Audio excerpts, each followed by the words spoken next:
Untuk membahas ancaman meluasnya karhutla, kita akan berbincang bersama Mukri Friyatna, Kepala Penanganan Bencana dan Konflik Institut Hijau Indonesia. Selamat malam Mas Mukri. Assalamualaikum Mas Mukri. Waalaikumsalam warahmatullahi wabarakatuh. Selamat malam. Mas Mukri, ini kalau kita lihat ya saudara-saudara kita di Kalimantan kan sangat menyesakan ya, sangat memprihatinkan. Karena kan di sana itu kayaknya bukan kali ini aja deh. Setiap kekeringan, panas, kebakaran itu sudah terjadi dan sekarang terjadi lagi. Kalau Mas Mukri melihatnya gimana? Ya, ini kan betul ya, ini pertama bukan persoalan yang baru, bahkan khusus untuk Kalimantan. Pada tahun 2015, mohon diluruskan nanti kawan-kawan Walhi, jika saya tidak salah ingat, Walhi itu pernah melakukan gugatan ya, terkait dengan kasus karhutla ini, dan di mana pengadilan itu telah memenangkan Walhi agar salah satunya untuk menyelamatkan korban asap itu, pemerintah membuat rumah sakit ya bagi para korban. Ternyata sampai hari ini juga tidak ada faktanya. Yang kedua, kenapa selalu akan terus berulang setiap tahun? Puncak terbesar itu karhutla pada tahun 2015 yang sampai hampir lebih dari 2 juta hektar yang terbakar saat itu. Hampir sama dengan kasus karhutla pada tahun 1998. Nah, yang menjadi pembelajaran penting buat kita sebetulnya kenapa? Karena satu, kebijakannya itu sebetulnya sudah ada regulasinya, lengkap lah dia, harus ngapain, termasuk juga tindakan apa yang harus ditempuh oleh pihak aparat penegak hukum. Tetapi karena selalu tindakan yang diambil itu justru menyasar pada orang-orang yang kecil, sementara korporat pemilik kuasa perkebunan besar tidak pernah ya mendapatkan sanksi pidana, bisa dihitunglah jejaknya. Kalaupun ada misalnya sifatnya denda, itu pun ya dimulainya dari NGO digugat, gitu, baru kemudian Kementerian Lingkungan Hidup melakukan hal yang serupa. Nah, karena tidak ada tindakan yang tegas seperti itu, maka kasus hal serupa ini akan terus berulang. Dia dianggap seperti biasa lah, paling juga dipanggil gitu ya. Paling nanti begini begitu, ngulang terus dia. Dimanapun sampai kapanpun akan tetap sama. Kalau kemudian dia berdalih misalnya hari ini karena cuaca panas, betul, tetapi juga tidak seterik yang kita rasakan pada umumnya ya, baik di Kalimantan, di Sumatera maupun di Pulau Jawa itu sendiri. Artinya cuaca panas bukanlah satu-satunya penyebab kebakaran yang terjadi seluas ini di Kalimantan hari ini, Mas Mukri? Betul, karena sekali lagi kalau kita misalnya bisa ukur berapa sih sebetulnya tingkat panas, karena kita bukan Eropa ya. Kalau di Eropa 40 derajat kemarin kan telur aja bisa matang karena mereka biasa iklim dingin bersalju. Nah, kita kan di tropis gitu ya. Nah, suhu rata-rata di kita ini kan sampai dengan 35 per harinya. Nah, kalaupun kita ukur misal berdasarkan dengan tingkat cuaca, ya nggak lebih dari angka 40-an. Artinya masih relatif bisa tertangani ya, tidak ada sampai bisa mampu membakar kawasan gambut sekalipun, kecuali sudah sampai 50 ke atas tingkat panasnya. Jadi penyebab mulai berulang ini sekali lagi justru karena tindakan baik sengaja maupun karena kelalaian. Karena itu pemerintah mestinya tahu jawabannya. Sama seperti ada pepatah ya, sedia payung sebelum hujan, karena iklim kita cuma 2, iklim tropis itu ya hujan dan panas, mestinya kesiapsiagaan atau contingency planning dalam menghadapi bencana itu sudah terbangun sejak awal. Kalau begitu saya ingin dalamin soal tadi disampaikan aturan yang hanya harus diterapkan kepada rakyat kecil. Kalau begitu yang rakyat di luar rakyat kecilnya ini, Mas Mukri, pengusahanya ini detailnya seperti apa? Apakah mereka tidak taat aturan dengan sembarangan menebang pohon di hutan, atau mereka melanggar aturan itu adalah hutan dilindungi tapi tetap dimasuki? Seperti apa sih pelanggaran yang dilakukan di Kalimantan? Ya, betul sekali. Jadi memang ini menjadi masalah ya, sekali lagi ketika kemudian aparat penegak hukumnya bisa kita sebut kurang serius mendalami kasus-kasus seperti ini, padahal mestinya hatam gitu ya, karena bukan 10 tahun sekali, tiap tahun. Nah, ini agak unik. Nah, contoh misalnya di beberapa kasus, baik di Sumatera tepatnya di Riau, dan di Kalimantan itu seperti di Kalimantan Tengah, lokasi yang jelas-jelas lokasi lahannya terbakar itu tidak mendapatkan sanksi.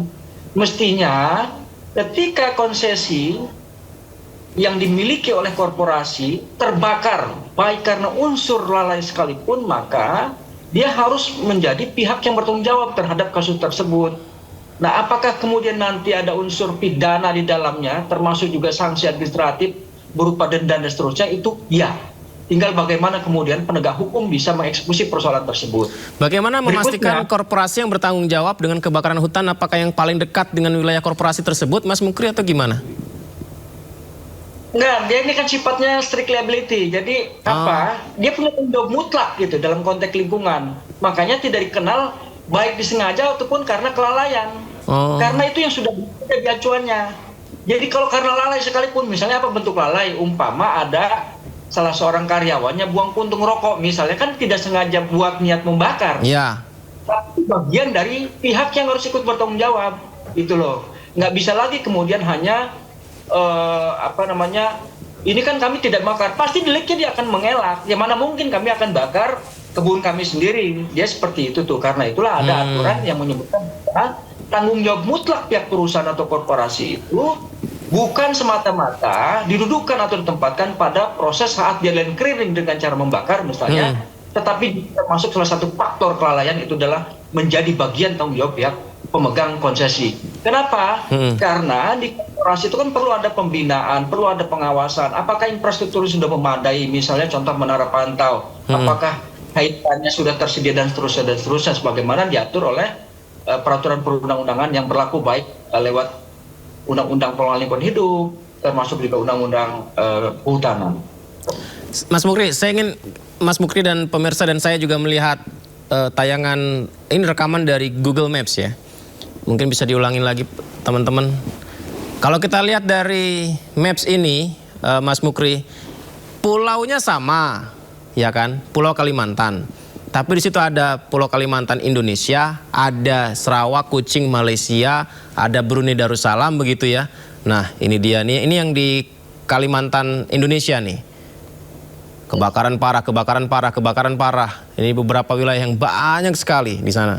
Di Balikpapan, Kalimantan Timur dan lain sebagainya. Tapi kalau kita zoom out begitu ya, di luar wilayah Indonesia dengan pulau yang sama, ternyata mereka tidak mengalami kebakaran hutan. Entah apakah ini karena kita keywordnya adalah Karhutla Kalimantan, jadi yang kelihatan cuma yang Indonesia aja atau gimana gitu ya Mas Mukri. Tapi apakah artinya negara lain lebih paham tentang bagaimana menjaga hutannya ketimbang Indonesia? Iya, jadi kan jelas ya berdasarkan gambar. Nah, tapi ada satu hal sebetulnya, di kita itu mayoritas yang namanya Pulau Kalimantan itu untuk konteks tegakan ada dua konsesi. Satu berupa yang namanya izin pengusahaan pemanfaatan kawasan hutan, yang kedua untuk sektor perkebunan khususnya kelapa sawit. Kenapa kemudian tidak di daerah Borneo yang masuk ke wilayah Brunei Darussalam maupun Malaysia? Ya karena mereka memang mengerti, menyadari nggak boleh gegabah gitu. Berbeda dengan kita. Saya bilang tadi, karena dianggapnya biasa gitu loh. Nanti juga paling cuma dipanggil-panggil, tanya selesai.